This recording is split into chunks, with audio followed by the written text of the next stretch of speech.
और मिस्टर शर्मा इस खास मौके का वीडियो बना रहे थे। जी हाँ, बिल्कुल सही समझा आप सबने। हमारी आरजू बिटिया बहुत जल्दी डॉक्टर आरजू रेहान शर्मा बनने वाली है, तो आप सब इस खुशी के मौके पर सादर आमंत्रित हैं। उनकी बात सुनकर सोहम गुस्से में तिलमिला गया और जाकर दूल्हे के पिता से कुछ कहा तो उन्होंने फूफा जी से ऊंची आवाज में कहा, ये क्या तरीका है आपका? आप अपने वादे से ऐसे कैसे मुकर सकते हैं? लेकिन समधी जी, हुआ क्या ये तो बताइए। लो जी, अब ये भी हम ही बताएं। हम तो बस ये जानना चाहते हैं कि जब आप पूरा नहीं कर सकते थे तो वादा करने की जरूरत क्या थी? लेकिन भाई साहब, लेकिन कुछ नहीं, आप अपने वादे से मुकर रहे हैं। उनके इस तरह चिल्लाने से वहां पे सब लोग इकट्ठा हो गए। काफी मान मलोवल के हंगामे के बाद उन्होंने कहा, देखिए समधी जी, आपने वादा किया था कि बारात लगने के बाद और फेरों से पहले आप कर्ज की रकम सूद समेत लौटा देंगे। अब आप अपने वादे से मुकर रहे हैं। या तो आधे घंटे में हमें हमारा पैसा लौटाइए या फिर। उनकी बात सुनकर बुआ जी और फूफा जी के तो होश ही उड़ गए। किसी को कुछ समझ में नहीं आ रहा था। बुआ जी और फूफा जी के पैरों तले तो जमीन ही खिसक गई। उन्हें तो समझ ही नहीं आ रहा था कि अचानक ये सब क्या हो रहा है। वो इतने सारे पैसों का इंतजाम कहाँ से करें, वो भी इतनी जल्दी। सभी मेहमानों के बीच कानाफूसी शुरू हो चुकी थी। सब बातें बनाने में लगे थे, लेकिन कोई भी मदद के लिए आगे नहीं आ रहा था। वहीं मिस्टर मित्तल और मिस्टर शर्मा आज सुबह की बात याद कर रहे थे।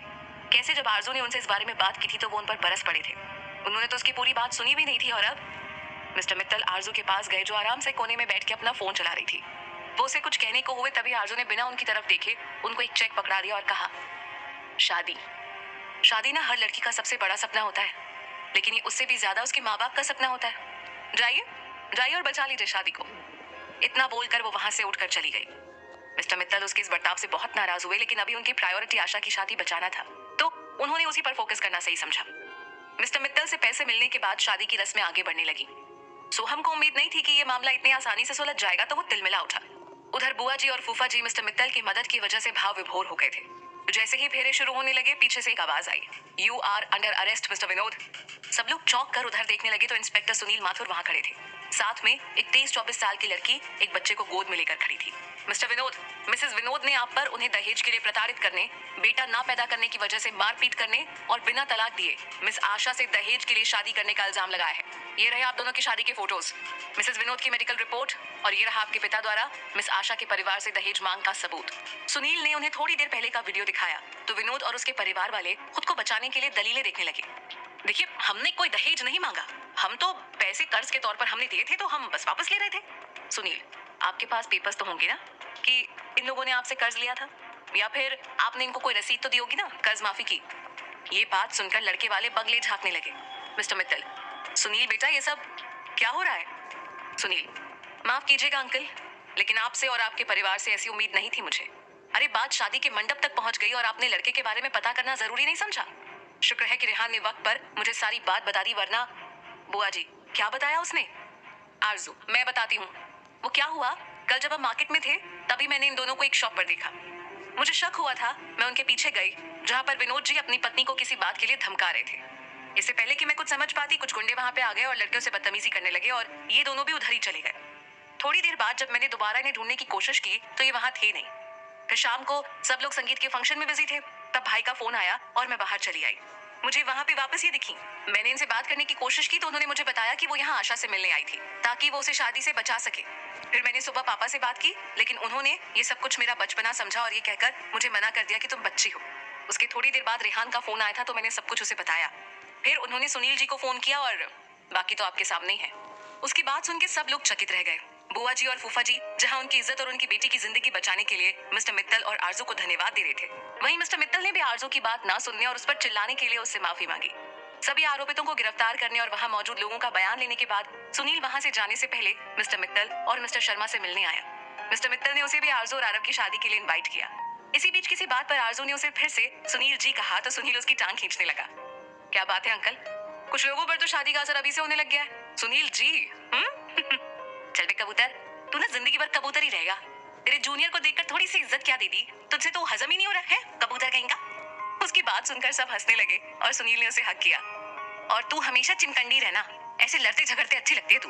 ये शर्माना शरीफ होना सूट नहीं करता तुझे। उन दोनों को ऐसे हक करते देखकर सोहम के तन बदन में आग लग गई। फूफा जी ने पूछा कि वो दोनों एक दूसरे को कैसे जानते हैं, तो उन्होंने कहा कि सुनील उन पांचों का फ्रेंड है। तभी सुनील की नजर सोहम पर पड़ी। चूंकि बयान लेने का काम दूसरा ऑफिसर कर रहा था तो सुनील पहले सोहम को देख नहीं पाया था। जब उसने उसे देखा तो वो परेशान हो गया और मिस्टर मित्तल को कुछ इशारा करके वहां से निकल गया। पुलिस के जाने की थोड़ी देर बाद मेहमान वहां से विदा हो गए। अब सिर्फ घर के लोग बचे थे। बुआ जी और फूफा जी तो अभी शौक में ही थे। वो तो अपनी बेटी का भला ही सोच रहे थे, लेकिन वो बार बार मिस्टर मित्तल और आरजू को धन्यवाद दे रहे थे। बुआ जी ने रेहान, देवकी जी और मिस्टर शर्मा से माफी मांगी और उनका धन्यवाद भी दिया। इधर सोहम गुस्से से तिल मिला रहा था। उसे भी विनोद की सच्चाई पता चल गई थी और उसने विनोद के पिता को धमकी दी थी कि अगर उन्होंने फूफा जी से पैसे नहीं मांगे तो वो उनकी सच्चाई सबको बता देगा और उन्हें जेल भिजवा देगा। उसने सोचा कि इतने शॉर्ट नोटिस में पैसों का इंतजाम करना नामुमकिन है, इसलिए वो लोग पैसों के लिए उनके आगे हाथ फैलाएंगे और वो बदले में आरजू से शादी की शर्त रखेगा। लेकिन यहाँ तो मैटर उल्टा हो गया। सिर्फ एक चेक साइन करने भर से उसका सारा खेल चौपट हो गया और वहीं पुलिस के बीच में आने से अब मिस्टर मित्तल को भी पैसे देने नहीं पड़ेंगे। वो भन्नाया हुआ सा घूम रहा था। अगले दिन मित्तल हाउस में सब किसी सोच में बैठे थे। साथ ही वीडियो कॉल के थ्रू राठौर परिवार और सुनील भी साथ थे। सुनील से उन सबकी मुलाकात किसी मिशन के दौरान हुई थी और वो आईएमएस के केस में इन्वॉल्व था। सोहम का आशा की शादी में होने का कोई तुक बनता ही नहीं था, क्योंकि ना तो वो उन लोगों का कोई रिलेटिव था और ना ही उनकी कोई पुरानी बिजनेस डील थी। इनफैक्ट वो तो आईएमएस में हुए रेड के कुछ ही दिनों बाद उनसे मिला था और जितने भी समय आरजू वहां थी वो उसके आगे पीछे ही मंडराती रहता। इन सब बातों का एक ही मतलब उन लोगों को समझ में आया और वो ये कि सोहम को किसी भी तरह आरजू पर शक हो गया था और वो उसे नुकसान पहुंचाना चाहता था। आरजू, आने दो उस कमीने को, इस बार तो छोड़ूंगी नहीं। समझता क्या खुद को? उसे क्या लगता है कि उसकी बेहुदा हरकतों से मैं डर जाऊंगी? नो वे। उससे तो मैं ऐसा सबक सिखाऊंगी, बीच बाजार में उसे बेइज्जत करूंगी मैं। ईशानी, ताकि सबको पता चल जाए कि तुम और हम सब क्या करते हैं। आरव, ईशु सही कह रही है, हमें जोश से नहीं बल्कि होश से काम लेना है।